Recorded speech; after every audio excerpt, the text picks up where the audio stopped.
ኢራን ከ1979 አብዮትና የአሜሪካ ዜጎች ታጋችነት ወዲህ ለበርካታ አስርት ዓመታት በማዕቀብ ውስጥ ኖራለች። ኢራን ከሁኔታው ጋር በመላመድ በተሻሻሉ አማራጮችና የራሷን መፍትሄዎችን በመፍጠርም ቆይታለች። ነገር ግን አሁን ያለው የአሜሪካና እስራኤል ጦርነት በኢራን ላይ ያለውን ጫና ከዚህ ቀደም ታይቶ በማይታወቅ ደረጃም ከፍ አድርጎታል። ኢራን በአንድ ወቅት ከዓለም አጠቃላይ የነዳጅ አቅርቦት ከ10 በመቶ በላይ ድርሻም ነበራትም። ያ በ1970ዎቹ ነበረም። ዛሬ ግን ድርሻዋ ወደ 3 በመቶ ገደማ ነው። ይህም በቀን ወደ 3.3 ሚሊዮን በርሜልም ወርዷል። የ1979 አብዮት የውጭ ኩባንያዎችን አስወጥቷል። ነገር ግን እውነተኛው አብዮት የመጣው ከማዕቀቦች ነው። በቀጣዮቹ ዓመታት በአሜሪካ የሚመሩ ገደቦች የኢራንን የዓለም ገበያ ቴክኖሎጂና ኢንቨስትመንት ተደራሽነት ደረጃ በደረጃ አቀጨጩትም። የምርት መጠኑም ወደ ቀድሞው ሊመለስ አልቻለም። እንደ አውሮፓውያኖቹ አቆጣጠር በ2018 በትራምፕ አስተዳደር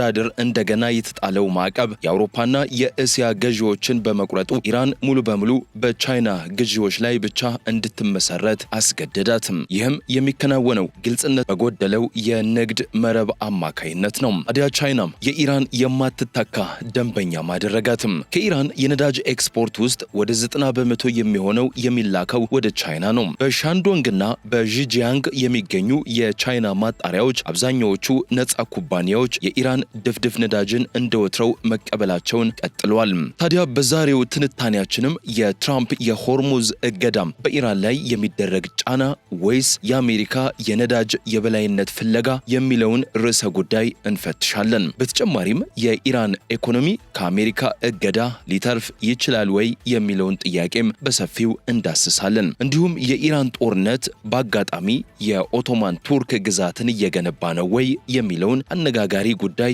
እነግራችኋለን። በመጨረሻም አሜሪካ ብሪክስንና የባለብዙ ስርዓትን ለማዳከም የምታደርገውን ጥረት የተመለከተ ጉዳይም እነግራችኋለን። አብራችሁን ቆዩም። በቅድሚያ ግን ለቤቱ አዲስ ከሆናችሁ ቻናሉን ሰብስክራይብ በማድረግ ተወዳጁን፣ ብትወዱት ላይክ፣ ለሌሎች ቢደርስ ካላችሁ ሼር በማድረግ ለወዳጅ ዘመዶቻችሁ ማጋሩትም። ሐሳብ አስተያየትም ካላችሁ የአስተያየት መስጫው የእናንተን አስተያየት ለመቀበል ክፍት ነው። አብራችሁን ቆዩም።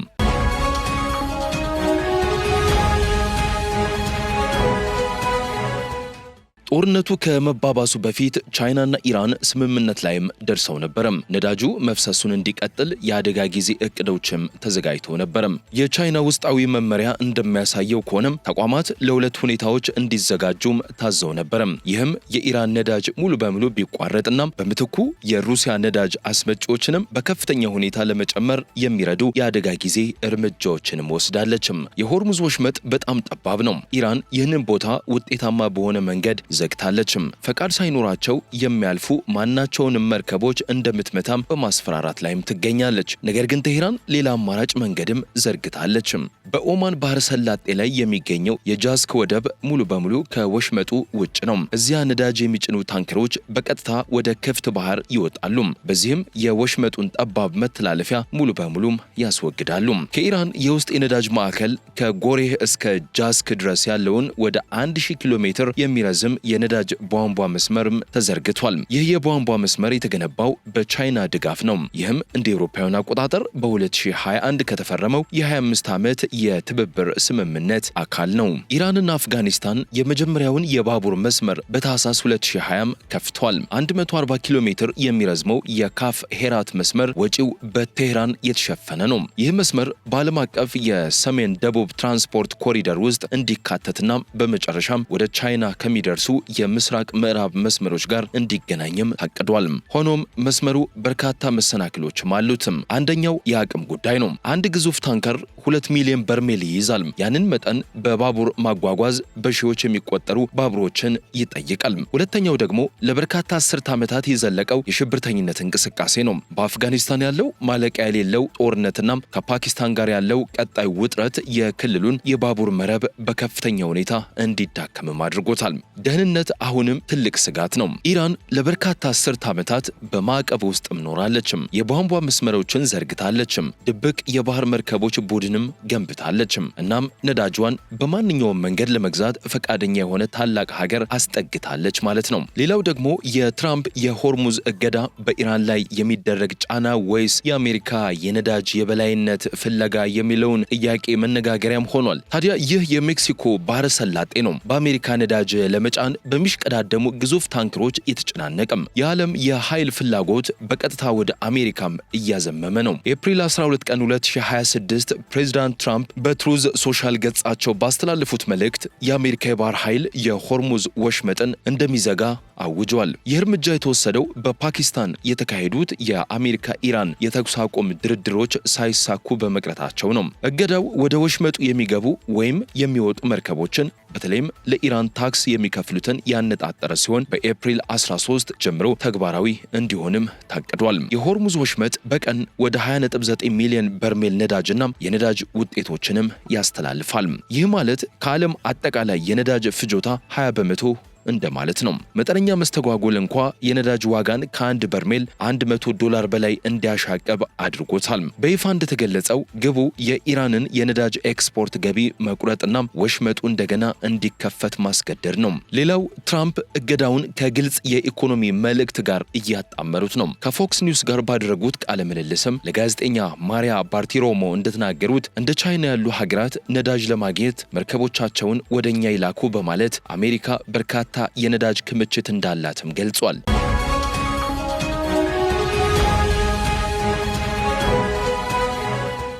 አሜሪካ ውስጥ ነዳጅ ለመጫን ከብዙ ሀገራት የተውጣጡ ባዶ ታንከሮች ቀድሞውኑ ወደ አሜሪካ ወደቦች እየተመሙ መሆናቸውንም ጠቁመዋል። እንደ አውሮፓውያኑ አቆጣጠር በ2025 አሜሪካ በቀን ሪከርድ የሆነ 13.6 ሚሊዮን በርሜል ድፍድፍ ነዳጅ ያመረተች ሲሆን አሁንም ከዓለማችን ቀዳሚ የነዳጅ አምራቾችና ላኪዎች አንዷ ሆናም ትቀጥላለች። አሜሪካ በሆርሙዝ ነዳጅ ላይ ያላት ጥገኝነት አነስተኛ በመሆኑም ይህ መስተጓጎል በሌሎች ሀገራት ላይ የሚያደርሰው ተጽዕኖ ከአሜሪካ ብዙ እጥፍ ይበልጣል። እገዳው የአጭር ጊዜ የዓለም የዋጋ ንረትና የኢኮኖሚ ጫና የመፍጠር አደጋ ቢኖረውም ዓለም አቀፍ ገዢዎችን ወደ አሜሪካ አቅርቦት እየገፋቸው ነው። በሜክሲኮ ባህረ ሰላጤ እየታየ ያለው እንቅስቃሴ የኢነርጂ ካርታው እየተቀየረ መሆኑን ያሳያል። አሜሪካ ራሷን በዓለም አቀፍ የነዳጅ ፍላጎት ማዕከል ውስጥ እያስቀመጠች ነው። ይህ በኢራን ላይ የሚደረግ የጂኦፖለቲካዊ ጫናና የአሜሪካን የኢነርጂ የበላይነትን የማስፋፋት ጥረት የተጣመረበት ባለ ሁለትዮሽ ስትራቴጂ ነው። ለዓለም በአጭር ጊዜ የሚከሰት የዋጋ መናር ለአሜሪካ አምራቾችና ላኪዎች ግን የረጅም ጊዜ ትርፍ ሊያስገኝም ይችላል።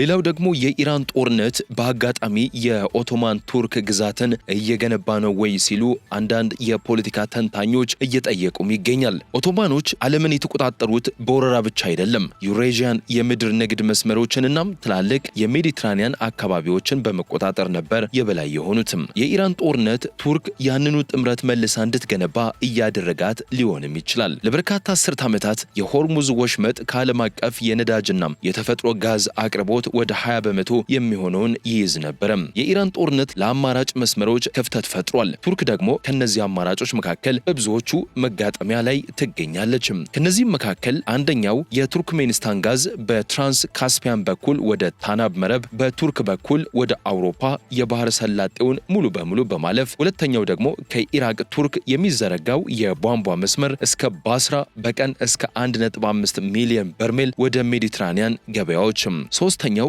ከኢራን ተደራሽነት ውጭ እንዲሁም የኳታር ጋዝ በሳዑዲ አረቢያ፣ በዮርዳኖስ፣ በሶሪያና በቱርክ በኩል በቀጥታ ወደ አውሮፓ የኤልኤንጂ ተርሚናሎች ሙሉ በሙሉ በምድር በኩል የሚጓጓዝ ነው። ታዲያ ለ400 ዓመታት የኦቶማን ግዛት የምስራቅና ምዕራብ መጋጠሚያ የነበረው ሁሉንም ነገር ስለተቆጣጠረ ሳይሆን ሁሉም ዋጋ ያላቸው ምርቶች በሱ በኩል ስለሚያልፉ ነው። እነዚህ ሶስት መስመሮች ከተገነቡ ከባህረ ሰላጤው ወደ አውሮፓ የሚንቀሳቀሰው የኢነርጂ ጉልህ ክፍል በቱርክ ግዛት በኩል ያልፋል። ኦቶማኖች ይህንን ቀመር ተረድተውት ነበረ። መስመሮቹን መቆጣጠር ማለት ንግዱን መቆጣጠር ነው። ይህንንም በከፍተኛ ደረጃ ላይ በነበረበት ጊዜ ሜዲትራኒያንን ይቆጣጠር በነበረ የባህር ኃይል ይደግፉትም ነበረ። ቱርክ አሁን ያንኑ ጥምረት መልሳም እየገነባች ነው። 41 የጦር መርከቦች በአንድ ጊዜ እየተገነቡ ሲሆን 120 መርከቦችና 15000 የባህር ኃይል አባላት በቅርቡ በ3 ባህሮች ላይ ሰማያዊ የትውልድ ሀገር 2026 ወይም ብሉ ሆምላንድ 2026 የተሰኘ ወታደራዊ ልምምድም አጠናቋል። ይህ እያደገ የመጣ የባህር ኃይል ቱርክ በምስራቅ ሜዲትራኒያን ላይ ስልጣን እንድታሳይ ያስችላታል። ይህም ቀድሞውኑም በተቀናቃኝ የኢነርጂ ፍላጎቶች የተጨናነቀ ክልል ነው። ታዲያ ምስራቅ ሜዲትራኒያን በራሱ የጋዝ ማዕከል እየሆነ ነው። ትላልቅ ግኝቶች ማለትም ሌቪያታን፣ ታማር፣ አፍሮዳይት፣ ዞህር እስራኤልን፣ ግብፅንና ሳይፕረስን ለአውሮፓ ሊሆኑ የሚችሉ አቅራቢዎች አድርጓቸዋል። እነዚህ ሀገራት የባህር ላይ ኤልኤንጂ ተርሚናሎችንና የባህር በታች የቧንቧ መስመሮችን በማልማት ላይ ናቸው። 98 በመቶ የእስራኤል የውጭ ንግድ በሜዲትራኒያን መጓጓዣ ላይ የተመሰረተ ነው፣ ጋዝ የመላክ አቅሟን ጨምሮ ማለት ነው። ታዲያ ቱርክ አሁን ይህን ባህር በንቃትም ትሞግታለች። ቱርክ ራሷን በምስራቅ ሜዲትራኒያን ውስጥ እንደ ኢነርጂ ኮሪደርና እንደ ባህር ኃይል አቅምም በማስቀመጥ ረጅም ጊዜ ውስጥ ማን ምንን የትና በምን ሁኔታ እንደሚልክ ተጽዕኖ መፍጠርም ትችላለች ማለት ነው። በሌላ በኩል ቻይና በአሜሪካ የሚካሄደውን የኢራን ወደቦች እገዳ አደገኛና ኃላፊነት የጎደለው ተግባር ስትልም ኮንነዋለች። ፕሬዚዳንት ዶናልድ ትራምፕ ወደ ኢራን ወደቦች የሚገቡ ወይም የሚወጡ ማናቸውንም መርከቦች እንደሚሰምጡ ካስፈራሩ በኋላ ቻይና በአሜሪካ የሚካሄደውን የኢራን ወደቦች እገዳ አደገኛና ኃላፊነት የጎደለው ተግባር ስትልም አውግዘዋለች። የቻይና የውጭ ጉዳይ ሚኒስትር ቃል አቀባይ ጎጂያኩን ማክሰኞ ዕለት በቤጂንግ በሰጡት ጋዜጣዊ መግለጫ አሜሪካ ወታደራዊ እንቅስቃሴዋን በማሳደግ ኢላማ ያደረገ የእገዳ እርምጃ መውሰዷ ውጥረት ከማባባስ አሁን ያለውን ደካማ የተኩስ አቁም ስምምነት ከመናድና በሆርሙዝ ወሽመጥ ውስጥ ያለውን የመተላለፊያ ደህንነት አደጋ ላይ ከመጣል ውጪ የሚፈይደው ፋይዳ የለም ብለዋል። ቻይና በኢራን ላይ በሚካሄደው ጦርነት ቤጂንግ ለኢራን ወታደራዊ ድጋፍ የምታደርግ ከሆነም ወደ አሜሪካ በሚገቡ የቻይና ምርቶች ላይ አዲስ ታሪፍ እንደሚጥሉ ትራምፕ ላቀረቡት ማስፈራሪያ አጸፋዊ እርምጃ እንደሚወስዱም ቃል ገብታለችም።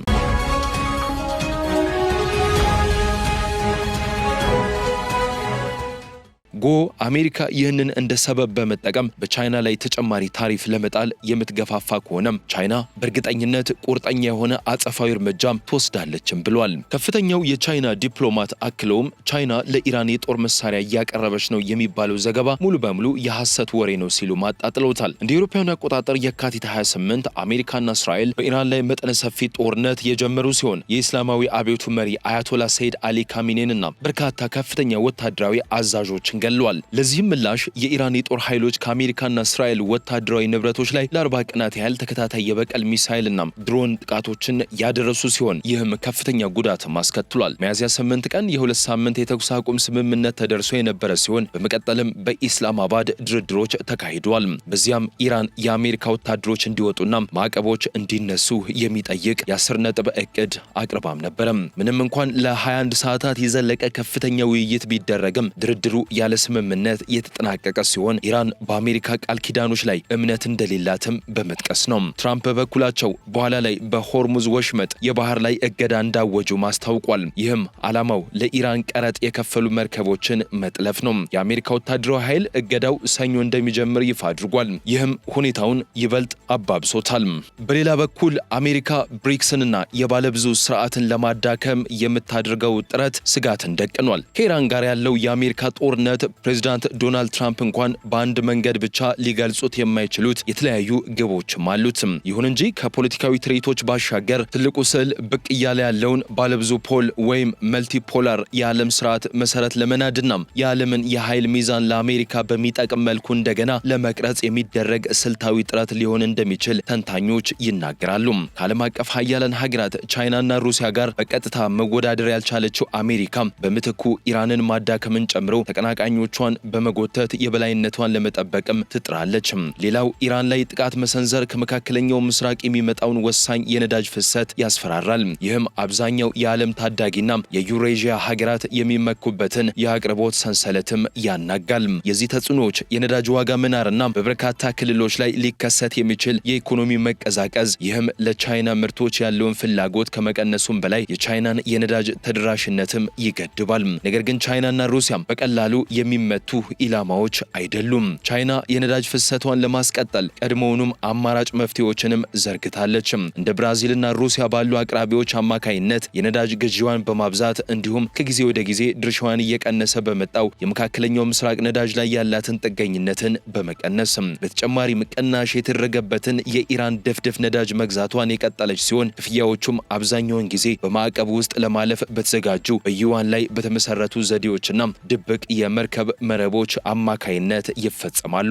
በተመሳሳይ ቤጂንግ ከፍተኛ ስትራቴጂካዊ ክምችት የገነባች ሲሆን ማዕቀብ የተጣለባቸው ነዳጆች በአማራጭ መስመሮች ለማንቀሳቀስ ትናንሽ ማጣሪያዎችንም ትጠቀም ነበር። በሌላ በኩል ሩሲያ ወደ ቻይና የምታደርገውን ኤክስፖርት የጨመረች ሲሆን ማዕቀብ የተጣለባቸው ነዳጆች አማራጭ ገዢዎችን በማግኘታቸው እንደገና ከተቀየረው የዓለም የነዳጅ ፍሰት ተጠቃሚም ሆናለች። ምንም እንኳን መስተጓጎሎች ቢኖሩም የቻይና የነዳጅ ምርቶች አቅርቦት አልተቋረጡም። ይህ የሆነውም በክምችት በተለያዩ የአቅርቦት መስመሮችና ውጫዊ ጫናዎችን በሚቋቋሙ ተለዋዋጭ የሎጂስቲክስ ዘዴዎች በመታገዟ ነው። አሜሪካ ብሪክስን ለማዳከም በምትሞክርበት በዚህ ሂደት የሚያስገርመው ነገር ጉዳቱ የደረሰው ሩሲያ ወይም በቻይና ሳይሆን በአውሮፓ ባሉ የአሜሪካ አጋሮች ላይ ነው። ኡርሱላ ቮንደር ላይን በጣም ርካሹ ነዳጅ የማትጠቀሙት ነዳጅ ነው በማለት አውሮፓውያኑ በየቤታቸው እንዲቆዩ፣ መኪና ከመንዳት እንዲቆጠቡና የኤሌክትሪክ ፍጆታቸውን እንዲቀንሱ እየመከረች ነው። ምንም እንኳን ጦርነቱ አለመረጋጋትን ቢፈጥርም የብሪክስን እድገት ወይም የባለብዙ ስርዓትን ግን በቆራጥነት ሊያቆመው አልቻለም። ውዴቱ ግሎባል ቤተሰቦች ለዛሬ በዚሁ አበቃን። ስለተከታተላችሁን እጅግ አድርገን ከልብ እናመሰግናለን። ሰላም።